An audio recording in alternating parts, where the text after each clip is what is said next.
दादी के हाथों का जादू और खुशबू से महकता घर, माँ की मुस्कुराहट और खाने की सुगंध। MDH गरम मसाला, क्योंकि हर रिश्ता है स्वाद से जुड़ा।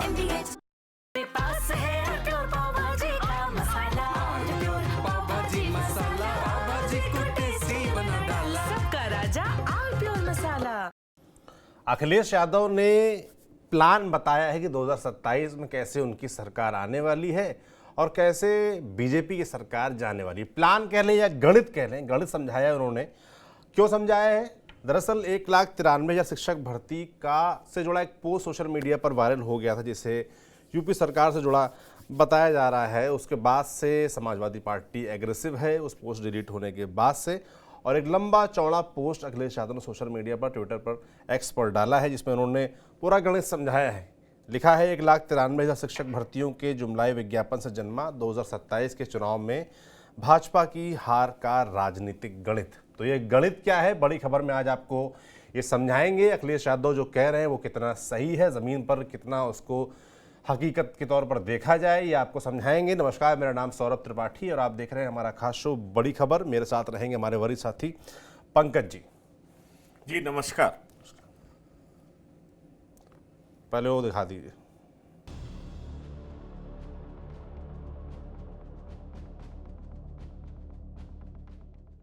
उत्तर प्रदेश में योगी सरकार ने 21 मई को एक अखबार की कतरन शेयर करते हुए ऐलान किया था कि सरकार 1,93,000 शिक्षक भर्तियां करेगी। हालांकि कुछ देर बाद राज्य सरकार के आधिकारिक एक्स हैंडल से पोस्ट हटा दी गई, जिसके बाद अब इस मुद्दे पर सियासत शुरू हो गई है।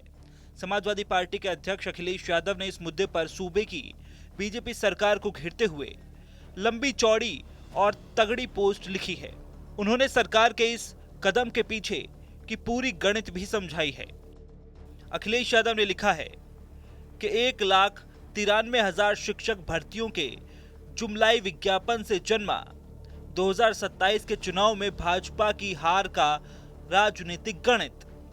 मान लिया जाए कि एक पद के लिए कम से कम 75 अभ्यर्थी होते तो ये संख्या होती 1,44,75,000 और एक अभ्यर्थी के साथ यदि केवल उनके अभिभावक जोड़ लिए जाए तो कुल मिलाकर 3 लोग इससे प्रभावित होंगे, अर्थात ये संख्या बैठेगी 4,34,25,000।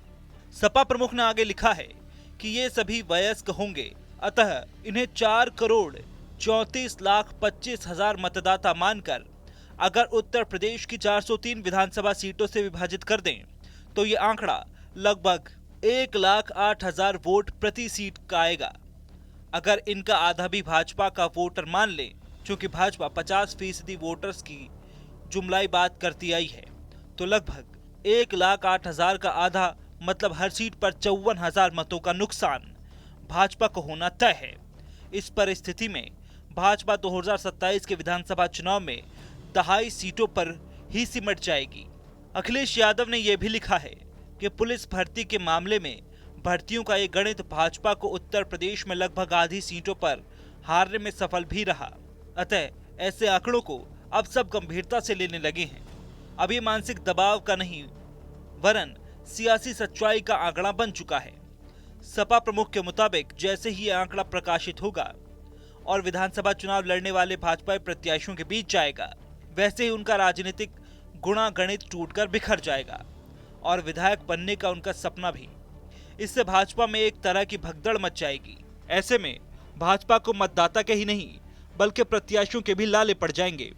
वैसे भी कुछ नामांकित उल्लेखनीय कारणों से भाजपा सरकार के विरोध में उत्तर प्रदेश की जनता पूरी तरह आक्रोशित है और भाजपा को 2027 के चुनाव में बुरी तरह से हराने और हटाने के लिए पूरी तरह कमर कस के तैयार है।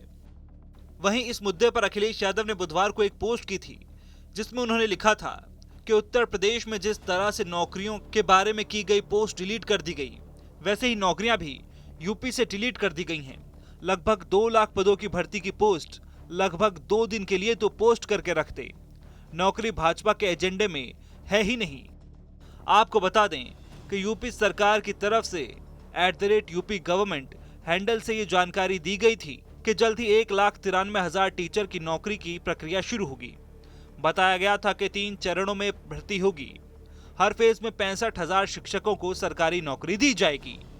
यूपी सरकार ने सोशल मीडिया साइट एक्स पर यह पोस्ट किया था, लेकिन कुछ समय बाद ये पोस्ट डिलीट कर दी गई, पर तब तक हजारों लोग इसे शेयर कर चुके थे। सरकार के प्रवक्ता ने बताया कि गलती से जानकारी पोस्ट कर दी गई थी।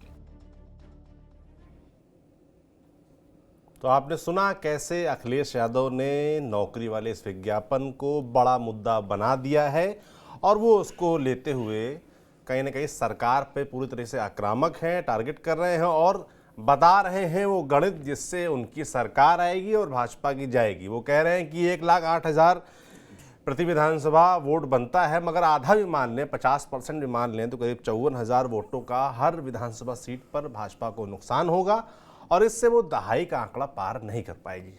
अब हकीकत कितनी है इसमें, ये तो वक्त आने पर 2027 से पता चलेगा।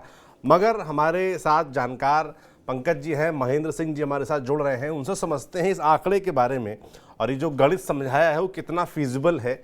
उसके बाद हम बात करेंगे इस मुद्दे के बारे में जो नौकरियों का मुद्दा है। पहले इस आंकड़े, उस गणित के बारे में बताइए पंकज जी, कैसे देख रहे हैं? देखिए, बड़ा इंटरेस्टिंग तरीके से अखिलेश यादव ने इसको समझाने का प्रयास किया है और कई बार जब गणित भी आपको सूट करने लगे ना तो आप पॉलिटिक्स में भी इसको अप्लाई कर लेते हैं। और मुझे लगता है कि ऐसा पॉलिटिशियन ही कर सकते हैं कि पॉलिटिकल साइंस में मैथमेटिकल कैलकुलेशन लगा दें, क्योंकि ये उनको सूट करता है।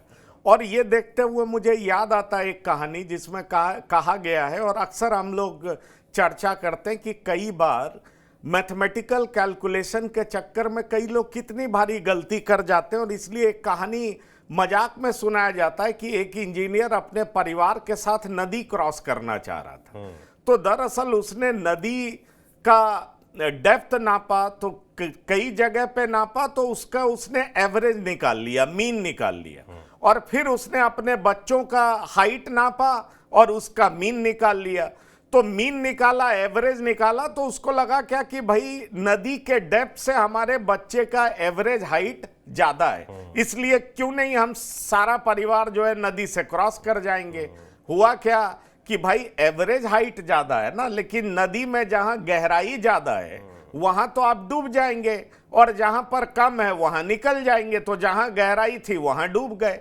सवाल यह है कि क्या ये कैलकुलेशन जो है बिल्कुल हर कंस्टिट्यूएंसी में फिट बैठता है? ये बहुत इंपॉर्टेंट है। इसमें कोई शक नहीं है सौरभ कि रोजगार एक बड़ा मुद्दा है, बिल्कुल बेरोजगारी बड़ा मुद्दा है, पर क्या कोई सरकार के खजाने में इतना पैसा है क्या कि वो 1,93,000 लोगों को नौकरियां बांट सकता है? ये भी एक बहुत बड़ा सवाल है। लेकिन विपक्ष के में कोई भी पॉलिटिकल पार्टी होती है तो सवाल उठाती है, उसका सवाल उठाना लाजमी भी है। लेकिन इन्होंने बड़े इंटरेस्टिंग तरीके से समझाया है कि 1,93,000 इंटू 75 ये उन्होंने कर दिया, तो आप ये लगा लीजिए कि ये लगभग करोड़ में चला जाता है। मतलब आप ये देख लीजिए कि 2 लाख को 75 से मल्टीप्लाई कर दीजिए, क्योंकि एक सीट पर 75 व्यक्ति होगा, तो 2 लाख को 75 से मल्टीप्लाई कर दीजिएगा तो लगभग ये 1.5 करोड़ हो गया। अब 1.5 करोड़ लगभग मैं बात कर रहा हूं, 1,93,000 पे मैं नहीं जा रहा हूं। उसके बाद 1.5 करोड़ में हर अभ्यर्थी के साथ 3 डिपेंडेंट होंगे, तो 1.5 करोड़ इंटू 3 4.5 करोड़। 4.5 करोड़ को इन्होंने 403 सीट में डिवाइड कर दिया, तो आप लगा लीजिए 1 लाख कुछ वोटर कर दिया। और ये कहते हैं, भाजपा खुद कहती है कि हमारा 50% वोट है, तो हर सीट पर 54,000 के आसपास इन्होंने आंकड़ा निकाल दिया।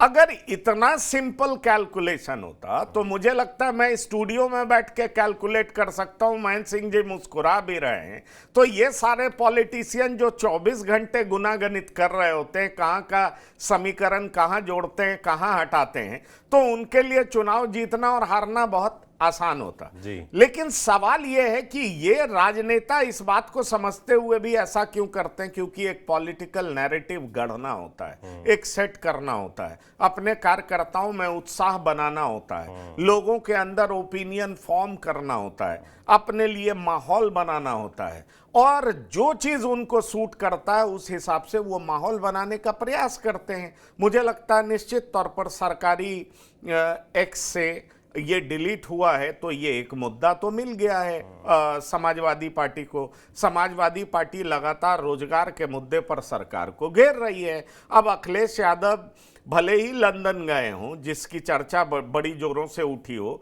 लेकिन प्रदेश की राजनीति पर उनकी नज़र तो बनी हुई है। उन्होंने ये सवाल उठाया है कि भाई हर सीट पे अगर आपको 54,000 वोट का नुकसान होगा तो आप चुनाव हारेंगे। और वो यहीं नहीं रुकते हैं, वो ये भी कहते हैं कि अब छोड़िए टिकटार्थी, मतलब जो उम्मीदवार के लिए आगे आते थे वो तो नहीं दिखेंगे, आपके मतदाता भी भाग खड़े होंगे और हालत ये होगी कि आपकी पार्टी में आया राम गया राम टाइप माहौल हो जाएगा, लोग भागना शुरू कर जाएंगे। प्रत्याशियों के लाले पड़ तो जाएंगे, बिल्कुल बोला है। प्रत्याशियों के लाले पड़ जाएंगे, मतदाताओं के लाले पड़ जाएंगे। तो भाई जब इतना सब कुछ हो ही जाएगा तब तो हम अभी से कहना शुरू कर दें क्या कि 2027 के समाजवादी पार्टी के लोगों को मान लेना चाहिए कि 27 में अखिलेश ही सीएम है, और दिल से मान लेना चाहिए।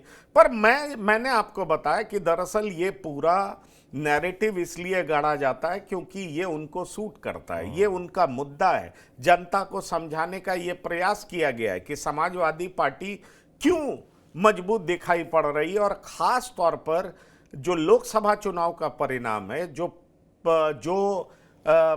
परिणाम आया लोकसभा चुनाव में, और उसके बाद समाजवादी पार्टी जितनी संख्या लेकर के आई है, उसके बाद समाजवादी पार्टी का कॉन्फिडेंस साथ में आसमान पर है। अखिलेश यादव को लग रहा है कि 2027 में हम आएंगे, लोगों ने हमारी तरफ देखना शुरू कर दिया है। लोकसभा चुनाव एक इंडिकेशन था, विधानसभा चुनाव में हमारी स्थिति ऐसी होने वाली है, इसलिए अखिलेश बढ़ चढ़ कर लंबा पोस्ट डाल रहे हैं, लोगों को बता रहे हैं कि क्यों अब इतने सारे लोग हर विधानसभा क्षेत्र में भाजपा से दूर चले जाएंगे और बीजेपी की सरकार नहीं आएगी। बिल्कुल, आपने जो सबसे महत्वपूर्ण बात बोली वो ये कि सारी लड़ाई तो नैरेटिव की ही है।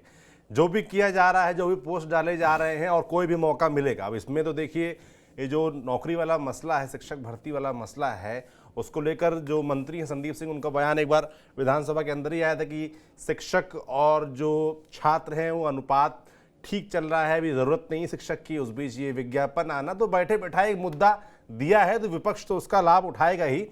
हम चलते हैं महेंद्र जी के पास। महेंद्र जी, कैसे देख रहे हैं इस गणित को? क्योंकि गणित कई बार जो कहानी सुना रहे थे पंकज जी, वो रियलिटी में और ख़ासतौर पर राजनीति में उतना सही निकले, सटीक निकले, ये ज़रूरी नहीं है। कैसे देख रहे हैं इसको? आवाज़ आपकी म्यूट है मुझे लगता है महेंद्र जी, इसको अनम्यूट कर लीजिए जी।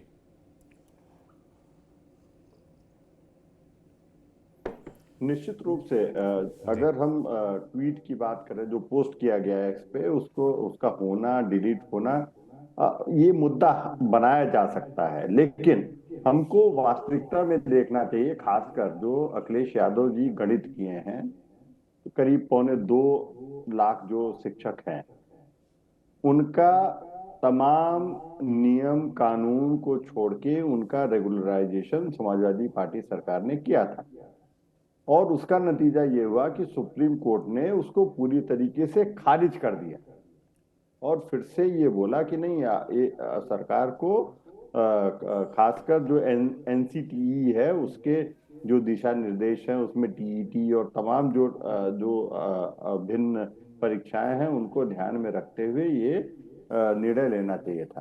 तो जो ये कैलकुलेशन है अखिलेश यादव जी की, निश्चित रूप से वो परिवार ये भी जानते हैं कि उनके साथ राजनीति किसने की, शुरुआत किसने की। अगर आप जो है ट्रेंड लोगों को बिना सही डिग्री के उनको आप राजनीतिक कारणों से नियुक्ति दे देंगे और फिर कोर्ट के द्वारा वो नियुक्तियां खारिज कर दी जाएंगी, तो वो तो आपको जिम्मेदार मानेंगे ना। तो ये तमाम चीजें हैं, ये बहुत जो है तकनीकी रूप से उसमें हम नहीं जाना चाहते हैं, लेकिन मैं मानता हूं कि जो ट्वीट हुआ, डिलीट हुआ, उसमें निश्चित रूप से सरकार को ये देखने की आवश्यकता है कि कैसे इस तरीके की बातें जो है वो सार्वजनिक रूप से सामने आए, और एक मौका विपक्ष को दिया जिससे वो सरकार की नीतियों को, सरकार की जो भर्ती है, जो रिक्रूटमेंट पूरी की पूरी ड्राइव है, उस पर प्रश्न खड़ा किया। देखिए, इस बात को कोई भी खारिज नहीं कर सकता। आंकड़ों के संदर्भ में अगर हम बात करें कि जो 2017 के बाद नियुक्तियां हुई, चाहे वो जो सरकारी क्षेत्र में खासकर नियुक्तियां हुई, वो बड़ी संख्या में पुलिस की भर्ती हो या शिक्षकों की भर्ती हो, और बिना किसी पॉलिटिकल पैट्रोनेज के, मतलब बिना किसी दबाव के, बिना किसी मतलब मेरिट के आधार पे वो भर्तियां हुई, और इसका फायदा भी सरकार को हुआ। ऐसा नहीं कि भारतीय जनता पार्टी को और योगी आदित्यनाथ सरकार को उसका फायदा नहीं हुआ। पहली बार उत्तर प्रदेश में इतने लंबे कालखंड में कोई राजनीतिक दल दूसरी बार सत्ता में आया, तो लोगों ने उसके लिए वोट भी दिया भारतीय जनता पार्टी को।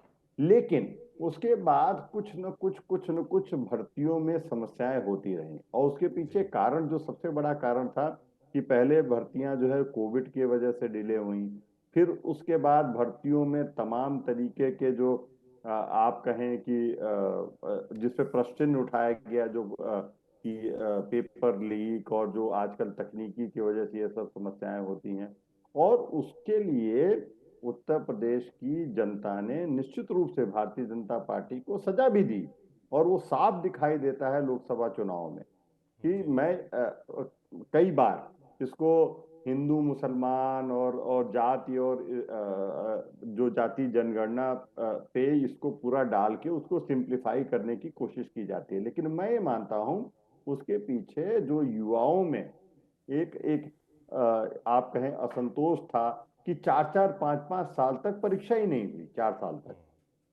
और कोविड के समय में जो परीक्षाएं रुकी वो हुई ही नहीं, चाहे आरओ की परीक्षा हो, अगर हम उत्तर प्रदेश के संदर्भ में बात करें, और अगर राष्ट्रीय स्तर पे बात करें तो या एसएससी की जो परीक्षाएं राष्ट्रीय स्तर पे होती है, रेलवे की जो परीक्षाएं होती हैं, तो कुल मिला के एक असंतोष पैदा हुआ युवाओं में। और जो अगर हम उत्तर प्रदेश की बात करें तो जो जाति जनगणना के साथ साथ जो एक बड़ा मुद्दा था कि आरक्षण खत्म कर देंगे, उसने भारतीय जनता पार्टी को नुकसान पहुंचाया राजनीतिक रूप से। पूरी कोशिश है विपक्ष की और अखिलेश यादव की कि वापस ये जो एक कॉम्बिनेशन है कि जो युवाओं में रोजगार को लेके असंतोष है, और जो जाति जनगणना वाला प्रश्न है, इसको लेके एक जो है खिलाफ भारतीय जनता पार्टी के खिलाफ मुहिम बनाई जाए। लेकिन 2024 के चुनाव में और आज के दिन में क्या परिवर्तन है? सबसे बड़ा परिवर्तन जो है, अगर उत्तर प्रदेश की राजनीतिक पृष्ठभूमि को हम देखें, तो सबसे बड़ा परिवर्तन है कि जो प्रधानमंत्री नरेंद्र मोदी की सरकार ने जाति जनगणना को सेंसस में शामिल करने की बात कही है। तो जो आपका एक प्रश्न था, आप जो है एक प्रश्न खड़ा करते थे भारतीय जनता पार्टी के ऊपर और वर्तमान जो भारतीय जनता पार्टी का नेतृत्व है उसके ऊपर, कि नहीं ये लोग तो ये मतलब उच्च अपर कास्ट पार्टीज हैं और जो है ऐसा करने नहीं देंगे। लेकिन एक बहुत बड़ा क्रांतिकारी जो है कदम है। अगर हम खासकर SC/ST पहले भी होता था सेंसस के साथ से, अगर हम ओबीसी को भी, अगर मतलब जो जातियों के बारे में हम जांच करेंगे अगर अपनी जनगणना में, और तो ये एक बड़ा मुद्दा जो खासकर अगर हम हिंदी क्षेत्र की बात करें, हिंदी बेल्ट की बात करें, तो एक बड़ा मुद्दा भारतीय जनता पार्टी ने छीन लिया। अब दूसरा मुद्दा बनता है जो रोजगार को लेके एक असंतोष था जिसको भुनाने की कोशिश की गई, और वो जबकि वो कोविड के दौर से शुरू हुआ, उस समय जो रिक्रूटमेंट रुके वो नहीं हो पाए। लेकिन अगर आप देखें उत्तर प्रदेश में 2017 से रोजगार की तुलना करें, बड़ी संख्या में, चाहे वो उत्तर प्रदेश पुलिस हो, चाहे वो तमाम वो क्लरिकल एग्जाम्स हो, तमाम जो है जो PCS की परीक्षाएं हों, एक बड़े स्तर पे बिना किसी भेदभाव के मेरिट के भर्तियां हुई हैं, मगर पे, भर्तियों में कई बार आरोप भी हुई लगे हैं। हैं, पेपर लीक जैसी घटनाएं भी हुई हैं। 69,000 भर्ती का मसला कोर्ट में रहा, कोर्ट का आदेश आया, उसके बाद वो अब कराई जा रही है दोबारा, उस पर जब प्रक्रिया चल रही है, तो बहुत सारी चीज़ें हैं। मगर आपने जो प्रमुख तौर पर बताया कि कैसे एक बड़ा मुद्दा 2024 में भी था, रोजगार का मसला था, और दूसरा एक बड़ा मुद्दा था जो जातीय जनगणना वाला था। पर जातीय जनगणना को लेकर एक बड़ा दांव चल दिया है बीजेपी ने राष्ट्रीय स्तर पर, तो वो अब उतना बड़ा मुद्दा रहेगा नहीं रहेगा, ये देखने वाला रहेगा। मगर ये जो रोजगार वाला मसला है, इसको लेकर देखा जाए तो अभी ये जो विज्ञापन आ गया, उसने कहीं ना कहीं एक बैठे बैठाए मुद्दा इनको दे दिया। कैसे देखते हैं पंकज जी, मतलब कि ये जो रोजगार का मसला है, जैसा कि महेंद्र जी बोल रहे थे कि इसका असर लोग माने ना माने, मगर वो मानते हैं कि उसका असर 24 में एक था। और मैं आपको बताऊं, जब मैं लोकसभा इलेक्शन के दरमियान घूम रहा था, युवाओं से मिल रहा था, तो वो चीज़ एक नज़र आती थी, जो पेपर लीक वाला मसला था, तमाम ऐसी चीज़ें हुई थी जिनको लेके एक आक्रोश नज़र आ रहा था। वोट में कितना कन्वर्ट हुआ उसके लिए कोई डेटा तो अपने पास है नहीं, पर थोड़ा असर तो आया होगा। वैसे में अब ये मुद्दा अखिलेश यादव को पता है कि यूथ को ये इफेक्ट करता है, उन्होंने उठाया है मुद्दा। कैसे वापसी करेगी योगी आदित्यनाथ सरकार इसमें? देखिए, कई बार समय पर भी निर्भर करता है कि कौन सा मुद्दा आपका पिक कर रहा है, कौन सा मुद्दा पिक नहीं कर रहा है। और दरअसल जो मुद्दा उठाने का प्रयास अखिलेश यादव कर रहे हैं, क्या वो 2027 में पिक करेगा? जैसा कि महेंद्र सिंह जी ने बताया कि इतने लोगों को नौकरियां दी गई जो कि कॉम्पिटेंट नहीं थे, या जो एलिजिबिलिटी क्राइटेरिया था उसको फुलफिल नहीं कर रहे थे, उसके बावजूद भी उनको नौकरियां दे दी गई। और उसके बाद कोर्ट में ये मसला उठा, कोर्ट ने इसको संज्ञान लेते हुए जो परिणाम सुनाया, उसको देखते हुए सरकार कार्रवाई कर रही है। देखिए, नौकरी कोई भी सरकार देना चाहती है, लेकिन किसी भी देश में नौकरी का प्रतिशत क्या होता है ये भी हमें देखना पड़ेगा। बेरोजगारी मुद्दा है, लेकिन किस हद तक मुद्दा है ये भी समझना बहुत जरूरी होगा। कौन इस बात से इनकार कर सकता है कि इतने बड़े देश में बेरोजगारी मुद्दा नहीं है, लेकिन इससे बड़े मुद्दे कौन कौन से हैं, और उस मुद्दे को भुनाने के लिए कौन सी पार्टी तैयार है। मुझे लगता है एनडीए को समझ में आ चुका है कि जातीय जनगणना बड़ा मुद्दा हो सकता है, और जातीय जनगणना बड़ा मुद्दा हो सकता है। विपक्ष इसको लेकर के घूम घूम कर बात कर रहा है, कांग्रेस बात कर रही है, तो जैसे ही सरकार को समझ में आया, उसने जातीय जनगणना कराने की बात स्वीकार कर ली। अब समझिए, जो वो कराते नहीं कराते, वो अब बीजेपी चुनाव में कहेगी कि भाई ये भी हमने कराया। बीजेपी कहती है कि ओबीसी को हम कॉन्स्टिट्यूशनल, ओबीसी कमीशन को कॉन्स्टिट्यूशनल स्टेटस भी हम ही ने दिलवाया। ये लोग हमेशा इसका विरोध करते रहे, और अब जातीय जनगणना की बात करते हैं। ये किस तरह की बात कर रहे हैं? वही मैं सौरभ आपसे कह रहा था कि पार्टी बुनाने का प्रयास करेगी, लेकिन क्या बीजेपी ऐसा होने देगी? बीजेपी के पास भी ओबीसी लीडरशिप की कमी नहीं है, ईबीसी लीडरशिप की कमी नहीं है, लंबी फौज है। पर सवाल यह उठता है कि अखिलेश यादव को मिला सक्सेस लोकसभा चुनाव में, उनके, वो कहते हैं ना कि उनके मंसूबे को बुलंद कर दिया। उनको लग रहा है कि पीडीए का फॉर्मूला चल गया, पर क्या ये वाकई पीडीए का फॉर्मूला विधानसभा चुनाव 2027 में चल पाएगा? ये एक बड़ा सवाल है। और यही मैं कह रहा हूं कि जब से बीजेपी सरकार ने, सेंट्रल गवर्नमेंट ने जातीय जनगणना की बात कर दी है कि जातीय जनगणना करा देंगे, क्या इस बात से इनकार किया जा सकता है कि उनके सबसे बड़े मुद्दे को अपने पास छीन लिया, अपना अस्त्र बना लिया? अब वही बात है कि जब आप चुनाव में जाते हैं तो अपनी बात लोगों को समझाते हैं, लोग किस लेवल पर कन्विंस होते हैं, फिर आपसे इस तरह की बात करते हैं। देखिए, इसी लोकसभा चुनाव में लोग कन्विंस हुए ना कि भाई संविधान पे खतरा है, जबकि संविधान पे क्या खतरा था, लेकिन लोग इस बात को माने, तो देख लीजिए बीजेपी की स्थिति खराब हो गई। तो वही है, जब आप जनता की अदालत में जाते हैं, जनता की अदालत में हर बात करते हैं, जनता आपकी बात को समझती है, उस हिसाब से वोट देती है। इतने सालों में आपने क्या किया, किस हद तक नौकरी दी, रोजगार दिया, और क्या मुद्दे हैं, उस हिसाब से जनता वोट करेगी।